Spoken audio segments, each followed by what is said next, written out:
All right. Well, welcome everyone to a very, very special episode of Dark Corners. It's one that I'm very excited about. We have just wrapped up, as you may know, if you've been following us, the 13th episode, which is the end of the first season of Dark Corners. 13 stories now, and that will be the pattern. And we'll resume the second season on June the 1st.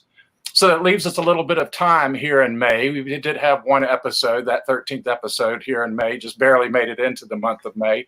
But there will be an interlude, and that's why we'd like to post, while we're posting this really special episode, a live interview with the person behind all that wonderful, great, creepy music on Dark Corners, Mombi Yuleman. So Mombi, welcome to Dark Corners. It's great to have you here and have a chance to chat. Thank you.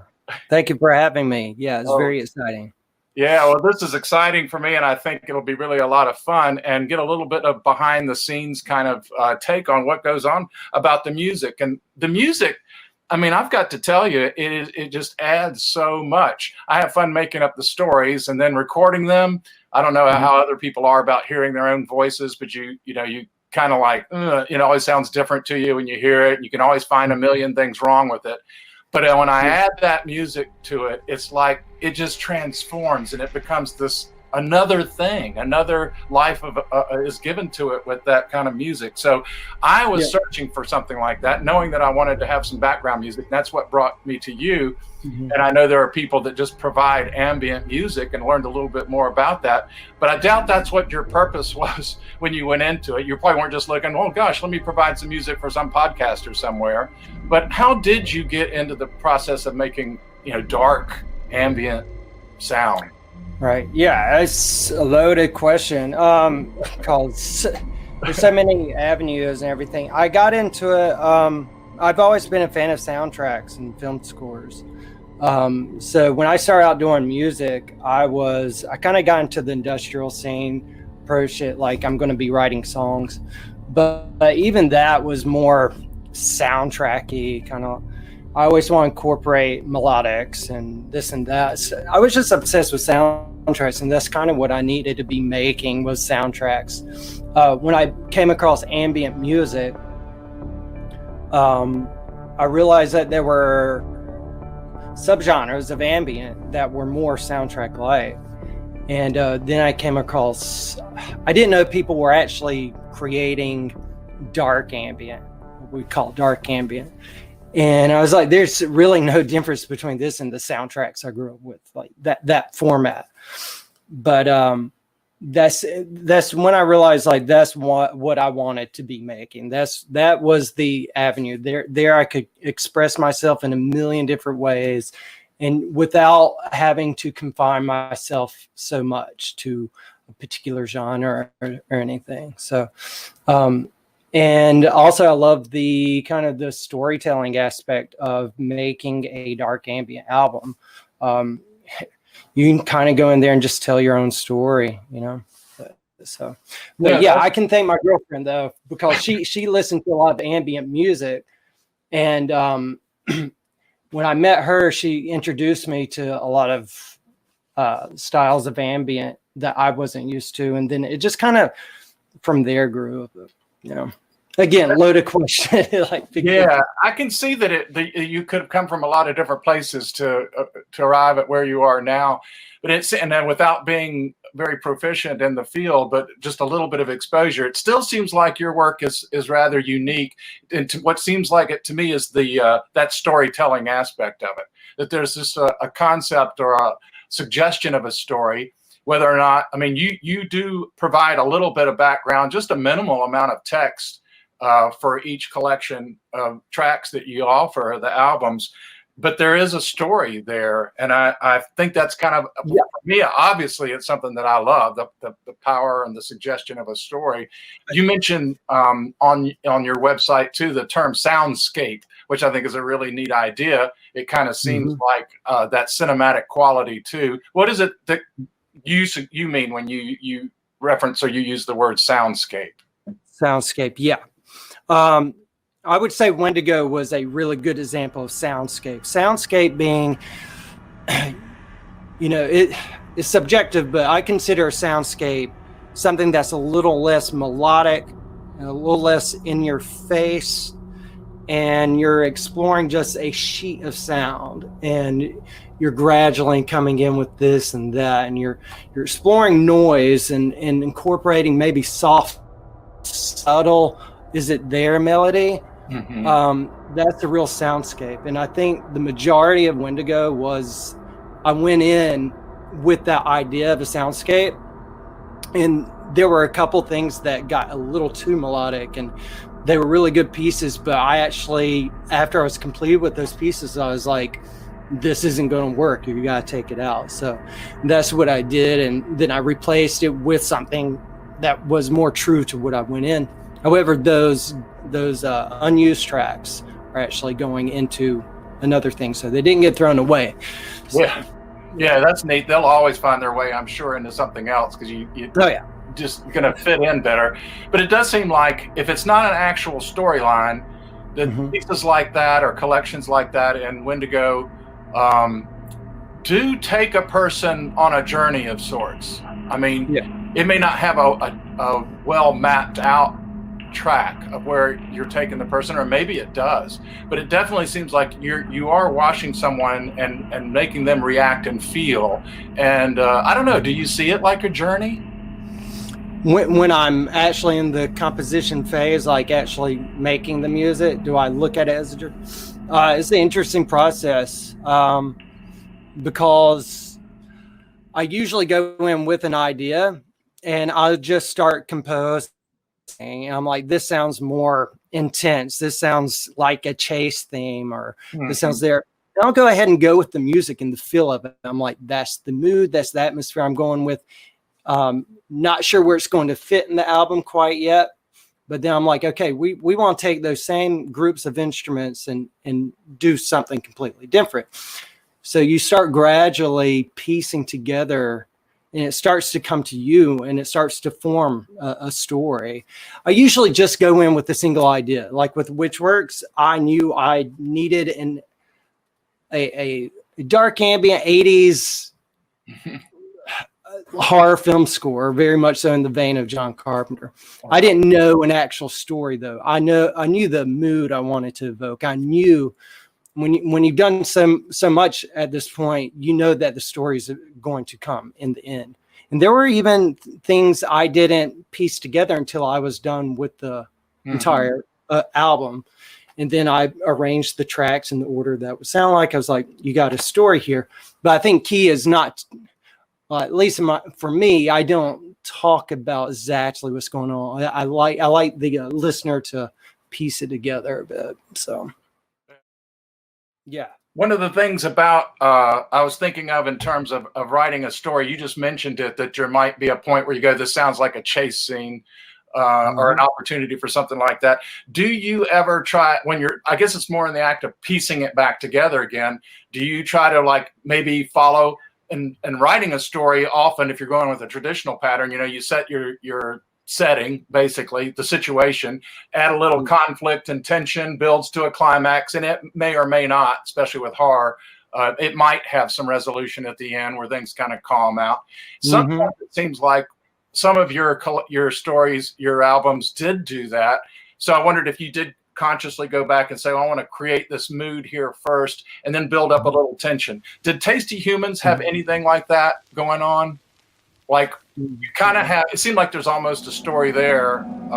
There is. Even that was one of the more vague stories for me. I still feel like I listened to it and I'm still piecing stuff together.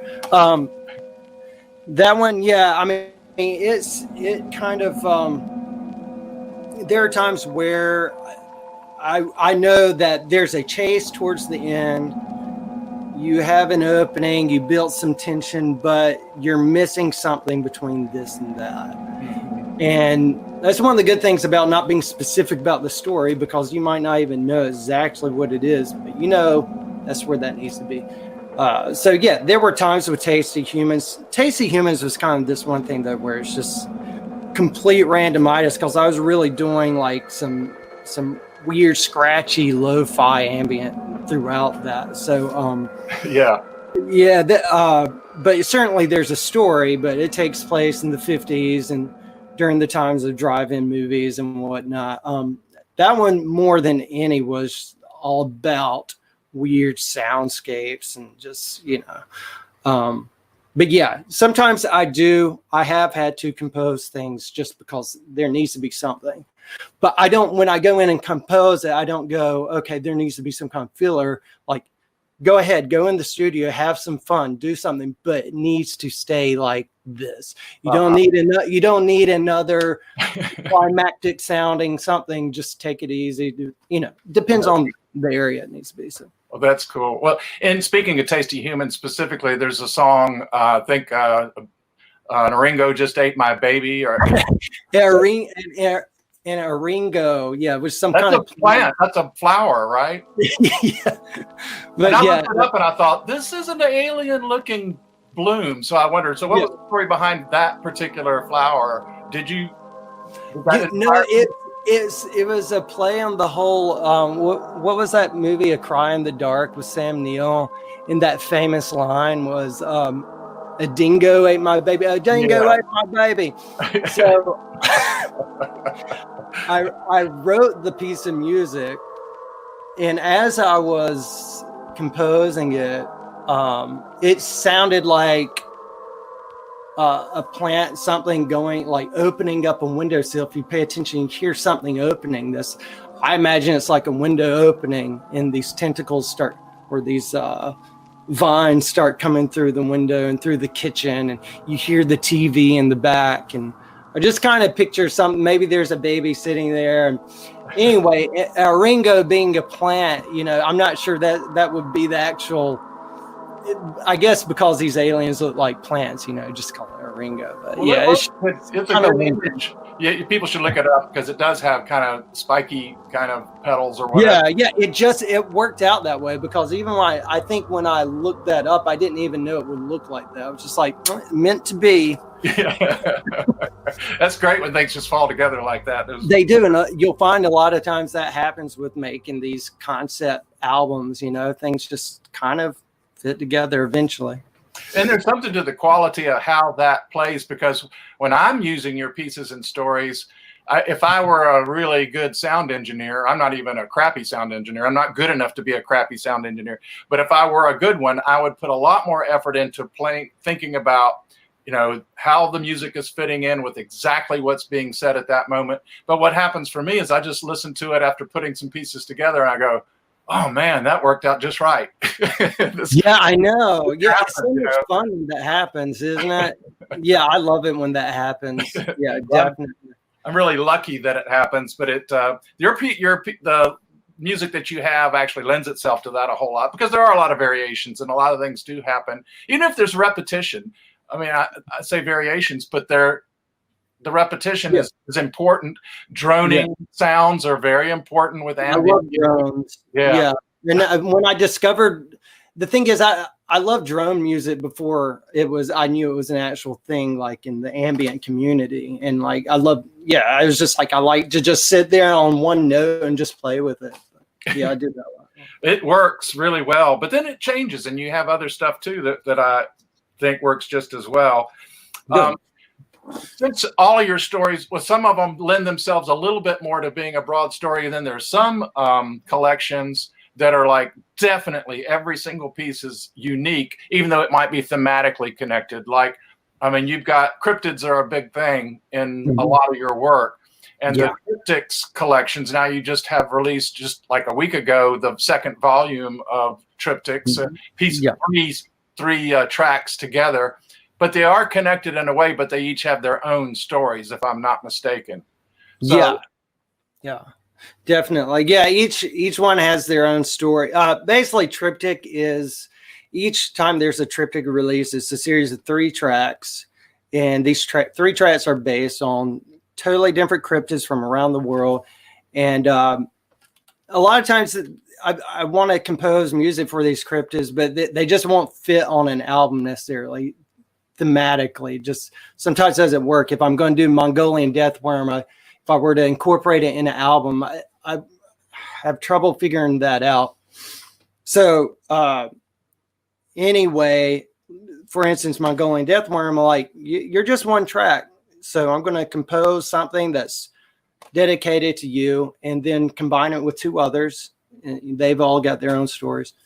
And that also allows me to explore other avenues as a composer, someone who wants to express this way, that way. I'm not restricted to the confines of the overall sound of a particular album. So that's what I did with Triptych. It's like I get to explore these different avenues, and thankfully people like that, just a little EP and they understand it.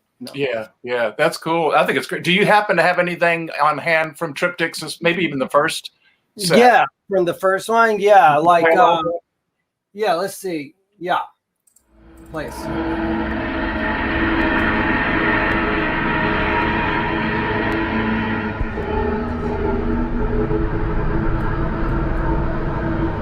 you hear that okay? Yeah.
That's cool. Anyway, really, yeah, cool. I mean, I'm telling a story throughout it. Yeah. So Yeah, that's neat. But I like the variation. Like I said, it kind of exemplified exactly what we were talking about. There's drones and there's repetition, but there's variety also within the same piece.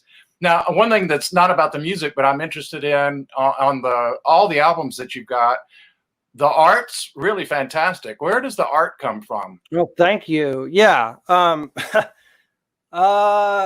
Utilizing a lot of creativity because you don't know how to use Photoshop or that quite well. Basically, with each release, I was like, I'm going to teach myself how to do the artwork. It's not going to be great, but work with what you got. And that's kind of one of my mottos, really, is like, work with what you got. Okay, what do I know? What can I learn? How do I make this happen? So over time, I've gotten better at working at the artwork. I piece together this and that. Sometimes there'll be some kind of stock image, but I'll manipulate it enough, something that I can legally use. Right. But a lot of times I will turn it on its head completely, change it. You wouldn't recognize it. So a lot of times I'm pulling from this and that. The Tasty Humans cover is like one of my favorites. It's kind of like one of those things where it's like, what is that? Yeah. Anyway, what it was, I like telling people this is a picture of a giraffe, and it was sticking its tongue out. So I zoomed in on this tongue and just kind of like, I was just like, I'm going to take my time and see what I can do with that tongue. And I put all these filters on it to make it look like some still image out of a black and white movie. And just, I was like, I'll be honest, like I did one track and then that piece, it was going to be this weird single called Don't Eat, or Don't Touch the Plants. And because of that image and that track I did, I was like, you know what, this is an entire album right here. So we're going to actually take this image and just run with that. That's how Tasty Humans come about. Anyway, really I'm rambling. And I think when we have the time to edit our time together here into a little bit different format, hopefully we can, well, I'll put some images in from the covers to get that very thing that we're talking about, because I think the art's great. I love it. I think it really thank works you well. Yeah thank you. That makes him feel good, definitely. Yeah, I pay attention to that as much as anything. I think it's really cool. And speaking of that, I'm going to jump ahead and what my normal pattern was. I'll never seem to stay in what I'm thinking I'm going to do anyway. But this is a natural segue to something I wanted to talk about. People may not realize that they can still they can download the music you have from your website, but they can also order CDs. And you do a very unique thing with packaging for the CDs. And I wonder how you got into that. They're a real pleasure to have. I intend on having them all. I want the complete collection. So, but I want to have them. And I don't even play CDs that much anymore, but I want to have these. I'm glad, because I became a lot less materialistic some time back, and I ended up getting rid of all my CDs. So when I went into this, I didn't even think I was going to be making CDs, but I found out that a lot of people still like to collect CDs or what have you. I knew if I was going to have CDs made, they had to be unique, and I didn't want a jewel case and an insert. Yeah. And I thought it'd be better to have them handmade from, I was like, well, how can, take the little envelopes, you put them in, then punch holes, put some string in them, paint it, get creative with it, put a little love in there. And I felt like people would pick up on that, if they felt like they're actually something with a little love in there. Yeah. So It's pretty cool. It's like getting something special, because you open it up and, this is really neat. And you have some little treasures that go along with them. But you can definitely tell it's good quality, but it's handmade. And you know that it's somebody put some time into it. It wasn't something that came off an assembly line somewhere. And it's neat, and it goes with the story. Was Witchworks the first, or what was the first CD that you made? Race of the Appalachian was the first one. And that's when I discovered that I wanted to do that for every release. That's why I went back and did one for Point Pleasant also. Oh, yeah. Cool. Yeah, so it started out with Race of the Appalachian. I want to have that, put the jute twine on it. So that every time I do a new release, I'm like, okay, what color's the string going to be on it? And it always comes with like a sticker. And now it's become mandatory pretty much. It's like a staple. I have to have like a descriptive piece of paper with some artwork on there or something. So that's the little things like that are always like this new challenge. It's like, okay, what's this going to look like, or this or that. So yeah. Well, that's fun. I know it could end up being a chore, but I hope you still enjoy doing them. Yeah, I do. And I plan on continuing making the CDs. And someone asked me the other day about more tapes, because Witchworks was practically made to be listened to on a tape. That's why you hear a lot of tape hiss in there. But I did get 100 of those made because it just had to be done. As far as the future, though, they cost money to get those on tape and shrink wrapped and all that. But yeah, it's hard to see if it ends up being, productive or efficient to do it that way. But it's definitely worth. I'm glad you did experiment with it, and hope the CDs and everything continue too, and that you keep trying different things. I think it's neat that there's so many different ways of artistic expression that you can do, and not just I mean, the music's great, but then all of a sudden there's other stuff that goes along with it that people I don't know if people are realizing, and if they explore that, and when they see it on your website, if they really catch on when it says CD available, it's more than just a CD. It's really an experience to get the CD and the joy of opening up and going, it's really cool. If it looks like, I mean, the Witchworks, for example, is the one. It looks like a little album, like a vinyl record, and has the orange and black. I mean, it's a Halloween album for sure. Yeah, not good. I'm glad to hear that, because what's the story behind? I mean, your story behind Witchworks, if you don't mind. That that was my introduction. That's when I found you first. I think was through that. I'm not sure why. Basically, Witchworks.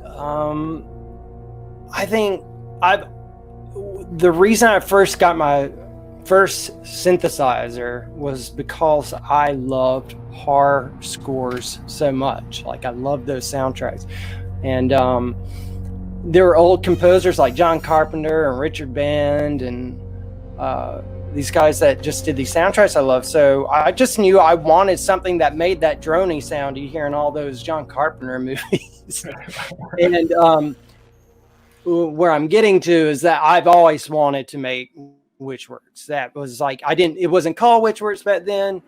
I just knew I wanted to make a soundtrack that seemed kind of like one of those old 80s John Carpenter, Fabio Frizzi, whatever, something that felt like in that vein. I mean, that's really what I've always wanted to do more than anything. I feel like I could die and be a happy man because I made the album. You did it.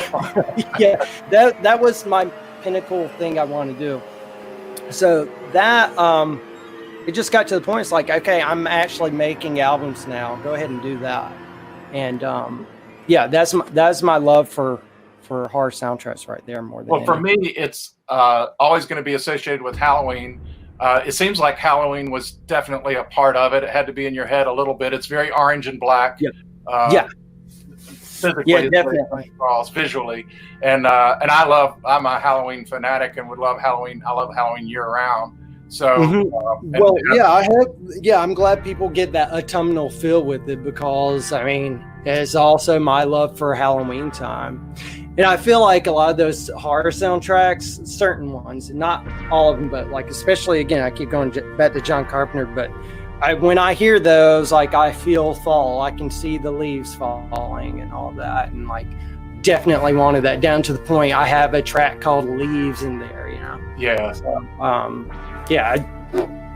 definitely all that, please. Well, for folks like us, that is a really special time. And when the temperature turns and the leaves start to change, the whole season and Halloween itself, everything associated with it, it's a really cool feeling. And to be able to capture that and convey that, which I think happens for me in that album, that particular one. I love all the other things too, but for some reason that one speaks very much of Halloween to me. So yeah, it's definitely, it's my Halloween album. So. Well, that's definitely good. I'm glad to do that. You've already told me a little bit about the cinematic influences for you, but so did you actually end up buying soundtracks to movies? Was that something that was an influence, or did you just listen to them as you watched a movie and loved them that way? When I was younger, like, I went to the store and bought CDs to horror soundtracks.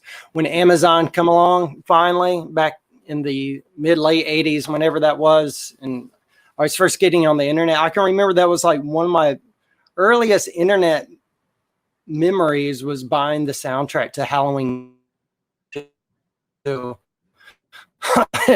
I just had this immense CD collection. And it was nothing but soundtracks. And so I think my parents mainly listened to like Van Halen and Pink Floyd and stuff. And I don't know where I got that from. I don't, because nobody in my family really, they weren't into soundtracks. They were like music, but not soundtracks. Well, you were obviously listening at movies. Movies were affecting you on a lot of different levels. And I guess it affects all of us that way, but not all of us pay attention to it. A lot of us are so wrapped up in Yeah. the story, we're not necessarily aware or cognizant of the impact of the music. But at an early age, Yeah. you must have been aware of that music. Yeah. I think, yeah, I'm not sure how that was. It's like movies were my friends when I was little. Movies were there for me. I didn't have that many friends growing up. Like, I mean, I was out in the country and that's what I did, and I was homeschooled from 7th grade up too. So, definitely movies were there for me. And somehow I tapped into the fact that soundtracks could be listened to on their own, Yeah. That scene was particularly emotional because those notes were being played like that. So, I tapped into that, and to the point is like if a soundtrack wasn't available, I would sit there with a recorder and tape the end credits music so I could listen to it on tape back in the late 80s or early 90s, whenever that was. I think, I can remember, the soundtrack to Jaws: The Revenge wasn't available. And I love even something like that, or Psycho 3 or something like that. I was always tuned in. So yeah, that's amazing. And that's a true fan, and obviously it has had a tremendous impact. And here you are creating the soundtracks when the movies don't exist. Yeah, man. Like seriously, I feel like I'm actually doing what I've always wanted to do when I was a kid, is like making soundtracks. It's just there's no film reel there, and that's fine.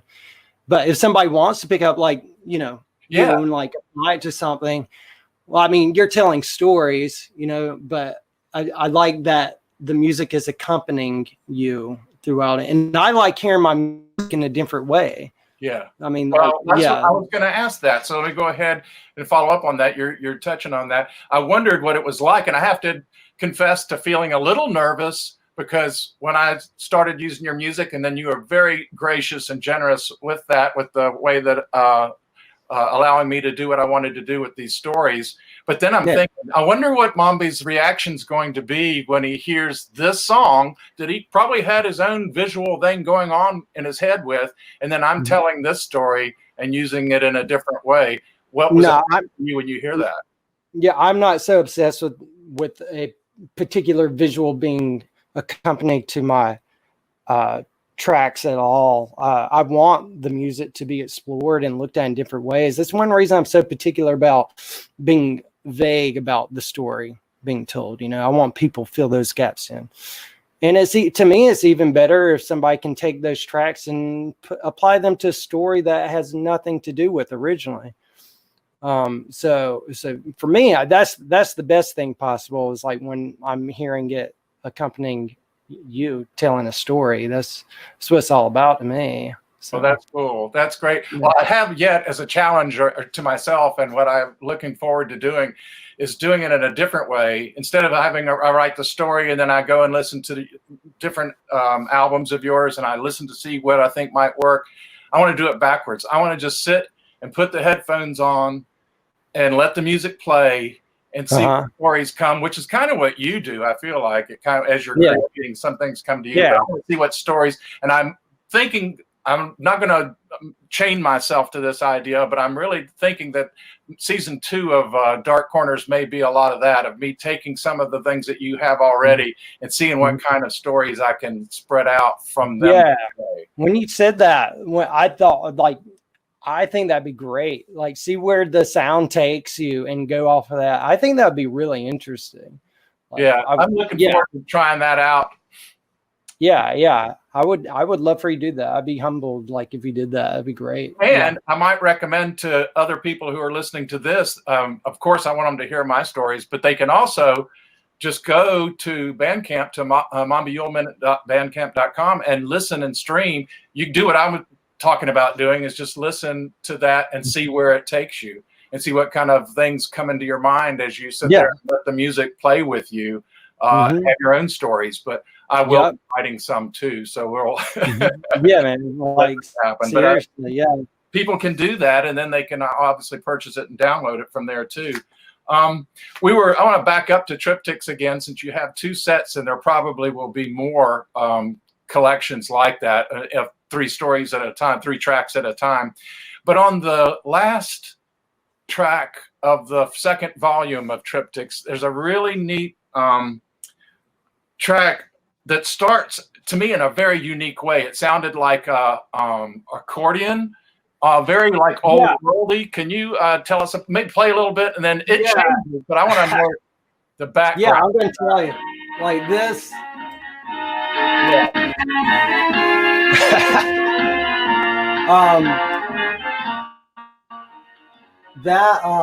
Can you hear my vocals all right? Yeah. Pretty good. Yeah. Okay.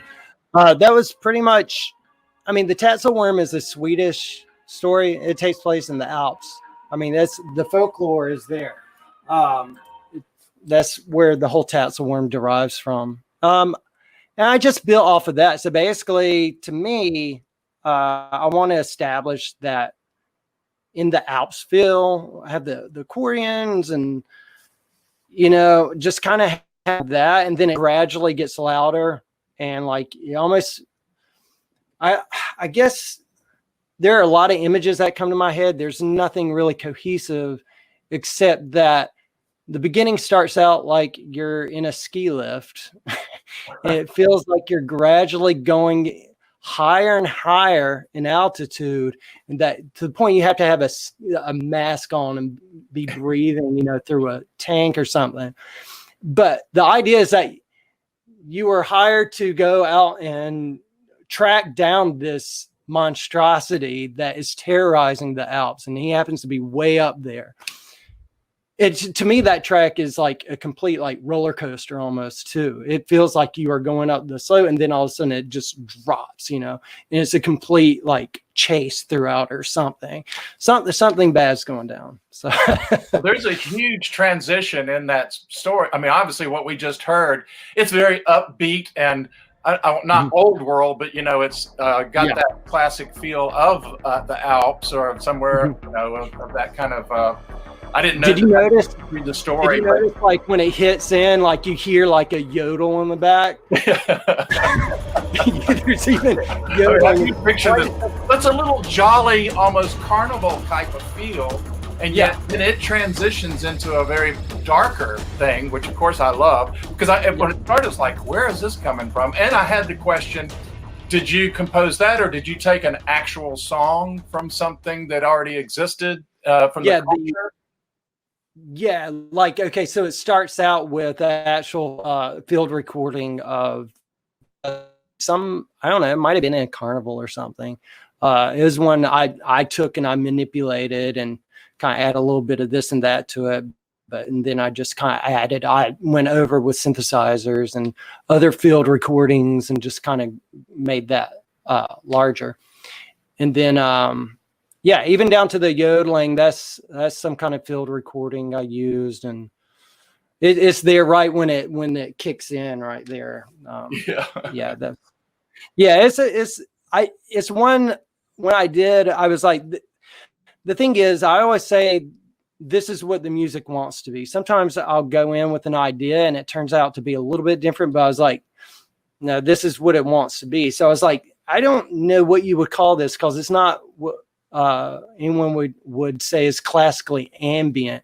It's not that, but it's again kind of soundtrack music. It has like some industrial beats in there. I mean, but it's very cinematic, I would say. Yeah. Have you had the chance to play? I guess not, because of what's been going on with the virus, with coronavirus and everything.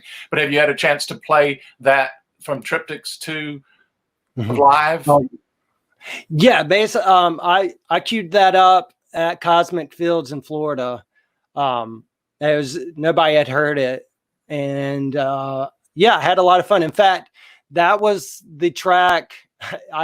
It's not in the footage you see because I made a little video clip of it and everything. But somebody comes in like right after it kicks in. They had to come in and run and turn it down because the cops were around at the time. And there was like some noise complaints, and so they're trying to keep it down, but they didn't expect that from an ambient set. Yeah.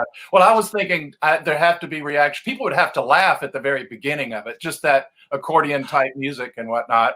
Right. Smiles on people's faces like, what's going on with this? This is not what you'd expect in ambient music. Yeah, and that's another thing. Like, I hope people do find a lot of unexpectedness within, like, if I'm playing a set, I want people to be immersed. And if I see them rolling out there, like dying laughing or something, which did happen at Cosmic Fields, like they were just like, it was just the mood and the atmosphere and the music combined and just made for a really good experience. I'm pretty sure there were a lot of people like during that particular track that were like, what in the world is this? Yeah. But that's kind of cool too. Very cool, actually. I think to have that kind of a variety of reactions. But I just pictured that would have to be that way. It made me kind of smile and laugh when I heard it at first, and then be intrigued as to where it was going. And then when it started to shift, it was like, oh wow, here we go. And the whole experience about it that I really liked. So I wanted to find out about that and how that went. Now you've moved naturally into where I wanted to go, which was about live performances.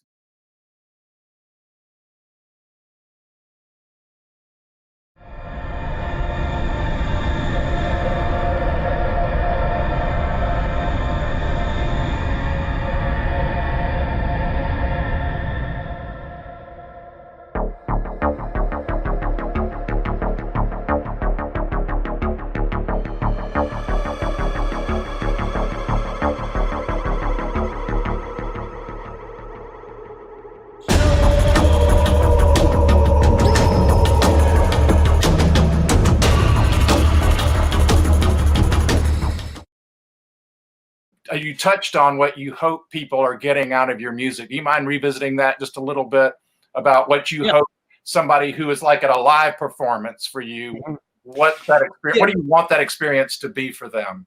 Well, I want them to be immersed and kind of, a lot of times when people go see a show, they're expecting to dance or this or that. When it's not someone in front of the stage singing, it can be I want to say a challenge, but I mean, and we say live, but I'm actually doing like a DJ would do with his music. I'm just, I'm bringing my controller, I'm playing.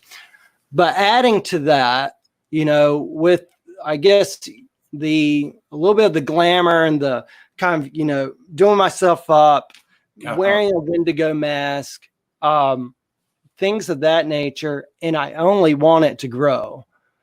I mean, I can envision some crazy things. It's just, I got to get around to making these things. And, but I want people to be able to sit back in a field and watch and just be fully immersed and go, this is taking me somewhere, A lot of times, like anytime I played, like it's been like 2 or 3 a.m. in the morning or something like that. So this time, if people have been at a festival or something, they're just at this point just kind of zoned out, and they can go out there and just kind of enjoy a couple hours of a little bit different kind of music and just Yeah, that would be cool. Well, you mentioned, but especially for this year, everything's been cut short. I guess the performance you were just talking about, was that in January of this year?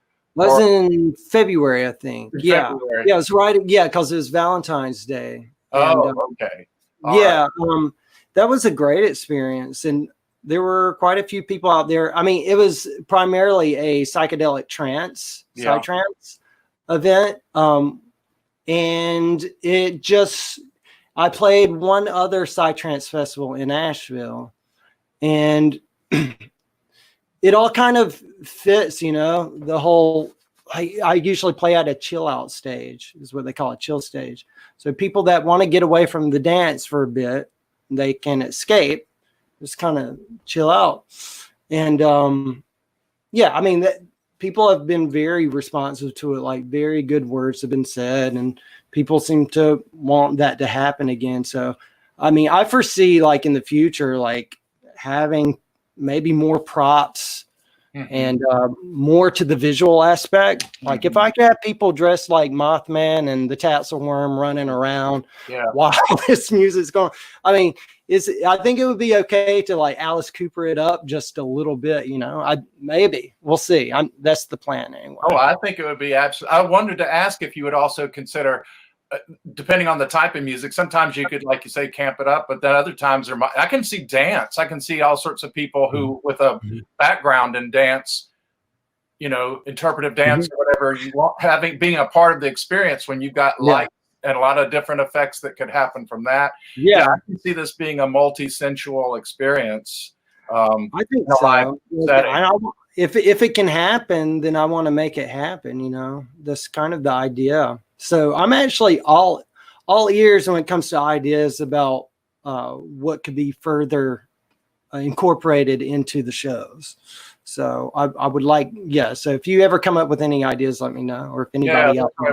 We're stewing on the idea for Halloween too. I've still got an idea back there that we might be able to try out. We just have to cross our fingers, and who knows what's going to happen with I mean, what happened to you here? You were going to have your plan, I think, was the Wendigo year, and so the live performances would have been, you know, the stag night. I said that Wendigo or 2020 was the year of Wendigo for me, and I don't know. I mean, maybe saying that cursed everything, but I do know there's a different kind of trickle effect happening from the whole Wendigo thing. My plan was to wear that mask every show, you know, and at least I got to do it at Cosmic Fields. I had this vision of having there in my red, wearing that mask, and it ended up being better than I anticipated. Even my girlfriend Barushka, she got in it, and she had her antlers on, and there was like some improv moments between me and her. Like I was on the stage and she was down on the ground, and there's just like some real interesting magic going on there. And it just kind of one day I'll release that footage, what little is there, but it's I did see there are little clips, and you have some still photos, I think, from that on your Facebook page. A still shot or two. Yeah, but that'd be great. I think that would be a really cool experience. But I do think it'd be it's a different experience for sure. But as you said, it's more like DJing, and maybe it'll become VJing with the more visual aspect of it. But you're into it at that point in time, and you're not really having to manipulate a whole lot you're not playing, you're not having to layer things. It's already pretty much produced. Yeah, these are pretty much me, just like any DJ would do, is take music and they just make it a set, you know. If one day I could incorporate live musical elements, I will. It's pretty much just, you know, I produce everything here in the room, and then it becomes a WAV file, and that's it. For me to take a keyboard and hook up to the computer and utilize other elements, that's like a whole nother world to me. And I think eventually, in some small way, I'll be able to perform more, maybe have an actual live instrument in there. I mean, you never know. Basically, I'm seeing where these avenues lead. So right, well, I'll look forward to that, because I look forward to any of it. I hope that eventually, not too much more time is going to pass before we'll have venues opened up again. I don't want it to happen before it's safe, but I look forward to the time when we can do that. And, I'm hoping. Like, I don't know, man, because I was supposed to play at Equinox maybe this year in Asheville, and I don't know. That's in that's September, so I don't know. We'll see. Yeah, it's hard to say. I think everybody's on hold, waiting to see what's going to happen, and the whole COVID thing put a damper on that. But that's true. That was the other question too, just the sad part of all this, and many sad parts to all of this. But for performers, it really does rob you of a good part of not only income, but of your outlets for being able to do things. How has it affected you? How has this whole COVID-19 thing affected you? I'm very fortunate in the fact that my job is an essential business. So I'm fine for the most part as far as things like that goes. I feel really bad for people who are out of a job right now. Me personally, and as an artist, I don't feel like it's changed anything, to be honest. I'm still on this. I had a vision before all this went down, and I'm sticking with my vision. I don't, I even saw some ambient artists like were inspired by some things in a weird way from the virus. And I don't find any inspiration whatsoever from this virus going on. It would be the equivalent of like if Sasquatch or aliens were in everybody's front yard and everybody was talking about it, I would no longer be interested in writing music about UFOs. So creatively though, I'm still on this album I'm working on now, and it's just grown. If anything, I guess I've gotten more creative by being, I was going to say cooped up, but I'm not even really cooped up any more than I usually am. So I'm just on the usual creative role. Well, I share a lot of that same feeling because I stay cooped up. I kind of live like a hermit to some extent. So, and I don't have any desire to write about this. It's the exact same feeling that you just said. I don't have any desire to write about that anymore. We're living it. It's all around. That's not the kind of story. It's scary, but that's not what I want to write about. I think that there will be a lot of virus stories, and things will come out after the fact. But I don't have any desire to do that. One of the elements, I mean, as storytellers, is that we like escapism.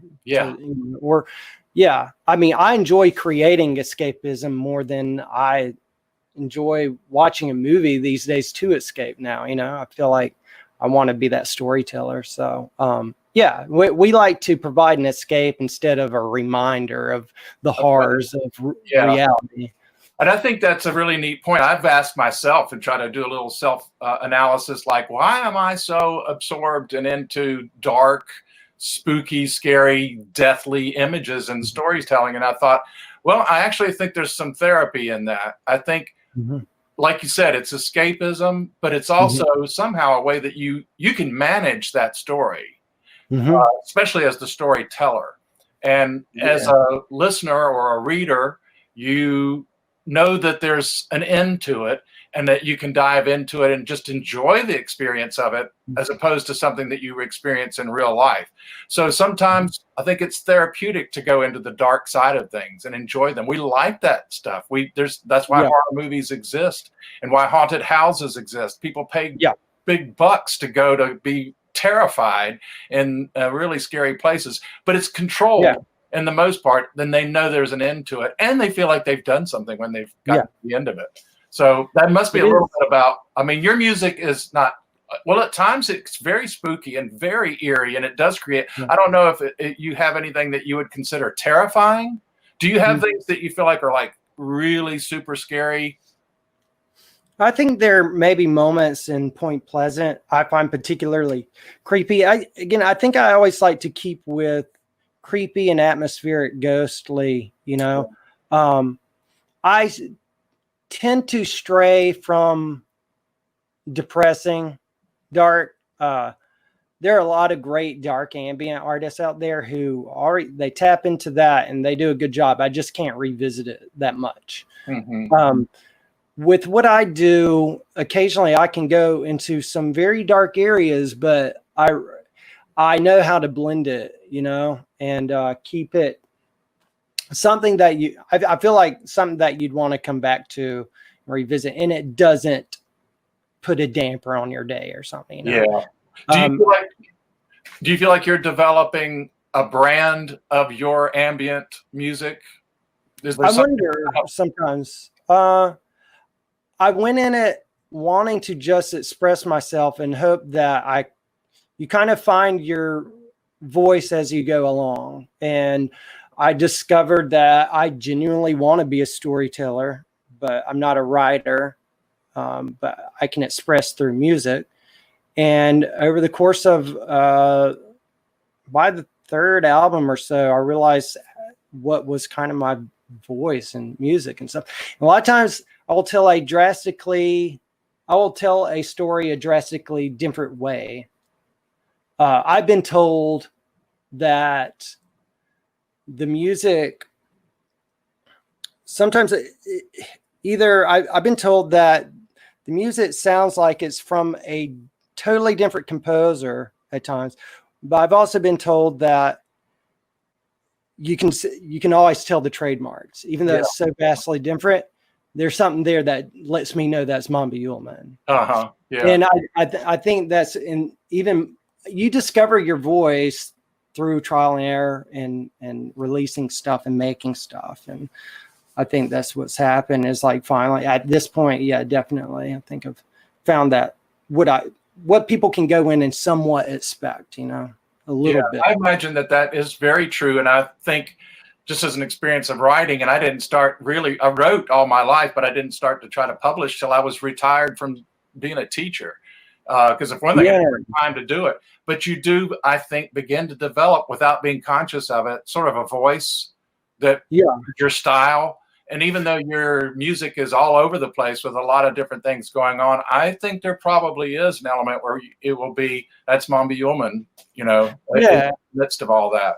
I feel like that does happen. Yeah. It's kind of been revelationary to me to find that out, but and probably an evolving thing that continues to go on the more music that you create. Oh yeah, absolutely. It will change, but there still will probably be an element of something that's just present that you go, yeah, that's Mombi.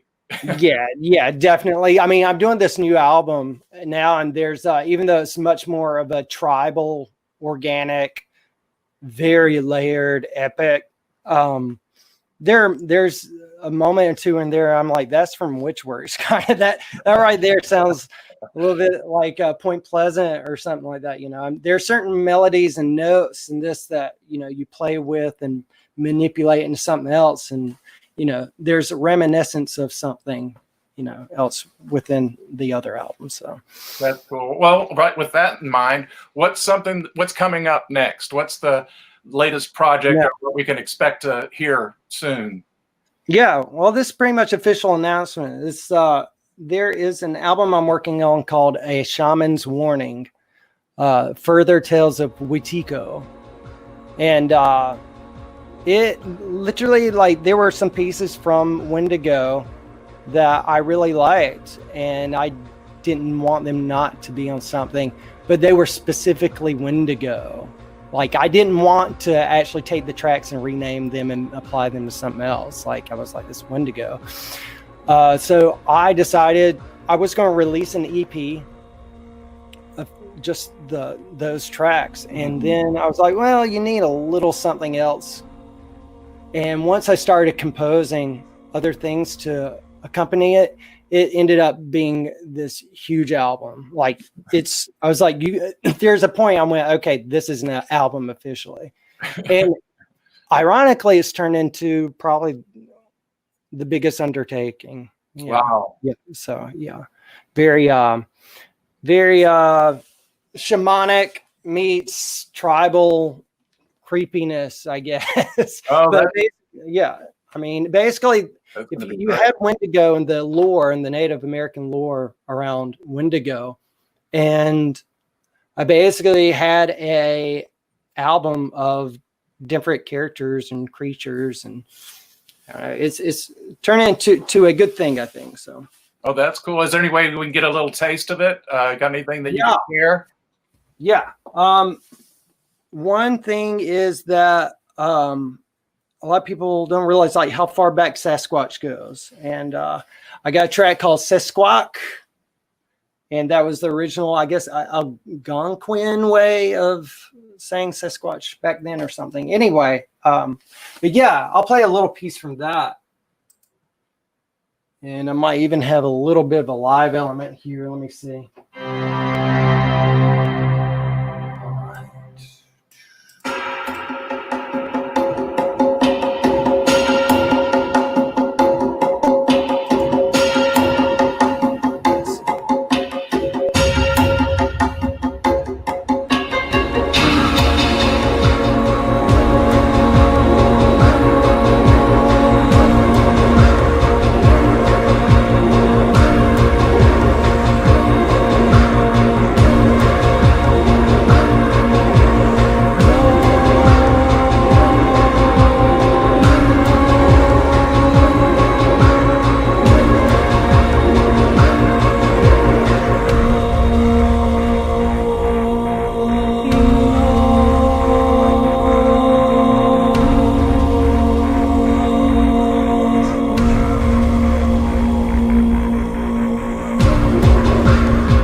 That's really cool. That sounds great. Thank That's you. Really yeah, good. I mean, people have always want a Sasquatch track, I'm sure, at this point. That's what's been missing in their lives. They've been saying, that's what I've needed. I need some Sasquatch dark ambient, dude. Well, there is something about that tribal feeling, and it gets in the blood that, we all like it. The percussive element is something that, I don't know, it is primal. It does go into us and take us back. So which is always kind of a challenge for me because I no longer delve too much with beats and all that. So it's kind of been fun to go in there and like take some real like drum elements and explore that and just have fun with it, So, yeah.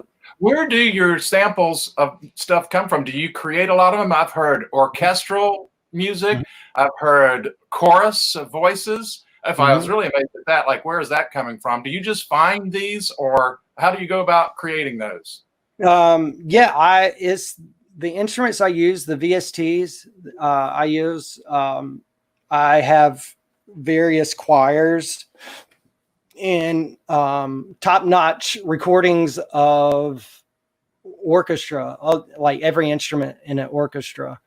I could make an entire symphony if I knew how, but I basically take elements from orchestra, incorporate it into synthesizers, which some of my favorite soundtracks did was incorporate actual orchestra with synthesizers. What I like about the elements I use is that they're not synthesized orchestra. I mean, even though I'm playing on a keyboard, those are all wave files of actual somebody taking a violin or someone playing one of the many various flutes I can play. It's a pretty good the packages I use. I really love them. Obviously, I have a lot of fun with. Yeah. Well, it probably took. I imagine it's taken years and years to compile. And are you always collecting and or creating the samples? Yeah. Well, there are a lot of like this recorder here, this Zoom H4n. It's a field recorder, and sometimes I'll record my own stuff through here, and do that. In fact, a lot of Tasty Humans was nothing but recordings that I manipulated and just made weird stuff out of. And but a lot of times you can go online, go freesound.org, and Freesound. You can take stuff that are in the Creative Commons in there and go to town with it and have fun. Honestly, again, I keep going back to Tasty Humans, but the way that started out, you would not believe. It was just literally I took in a microphone. I get to tell the story for the first time. It's great. Yeah. I took a microphone and I just was like, I wanted to experiment with a particular thing in the studio called Omnisphere. And it comes with a whole bunch of sounds, but I want to take my own sound, run it through there and see what happens. So just as a demo, I just went in the microphone. I just went, okay. I'm like, take that noise and do something with it. So I did. And that track ended up becoming Don't Touch the Plants. Don't Touch the Plants is nothing but that sound right there I just made. Literally just that ran through Omnisphere and me doing weird stuff to it. And that's how that album started out, along with the cover image. I mean, I can promise you that I'm going back to Tasty Humans just to listen to that. With that knowledge, I've got to go back. Just remember that going in. You can't unhear it. Well, this has really been a lot of fun, and finding out about a lot of the background of how you go about your business of making these wonderful sounds and how they've transformed my stories has been incredible. And I hope that we have the chance to do that again. I hope that we personally get a chance to meet up. We had planned to in March. I mean, we were like a week away. I was ready to come down to Cary in the Raleigh area. And also I was going to the coast as well for the book that I wanted to work on. And then all of a sudden we all got shut down, and that was not going to be in the foreseeable future. So sometime though, we will get together and it will happen. And that'll be really fun. And what I'm looking forward to is actually getting a chance to see you in a live performance as well, because I think that would be kind of a fun experience. Yeah, I'll probably be the oldest one there. No, no. Is that Anytime not I play true? the show, there's a wide variety of people. No, I think it'll be great, man. It'll happen, and I mean, most of these things happen in Asheville. I feel like so it's only So eventually. that's home for me, so that'll be Yeah, easy enough thing to do. So, well, listen, it's been really great having you on Dark Corners. It's really Thank made for a really special transition from our season 1 to season 2, and then with the teaser out there that there may be a lot of more. Well, there is definitely a lot more Mombi Yuleman going to be present in season 2, but maybe in an even more unique way, yeah. inspiring the stories themselves. So we'll see Very where that takes us. Really cool. All right, Mombi Yuleman. Remember, everybody, you can go to that website at mombiyuleman.bandcamp.com and download the music. I recommend getting the CD because the packaging is so cool. You get little treasures in there. Who knows what's going to happen? We might get charms with the shaman, piece that's coming up. Right? Yeah, just maybe. You never know with the next one. So there are going to be some neat things there. But anyway, you take care, and everybody stay tuned. You keep watching us. There'll be a story June 1st. We'll be back on with original stories. So Cool. goodbye, everybody. Take care.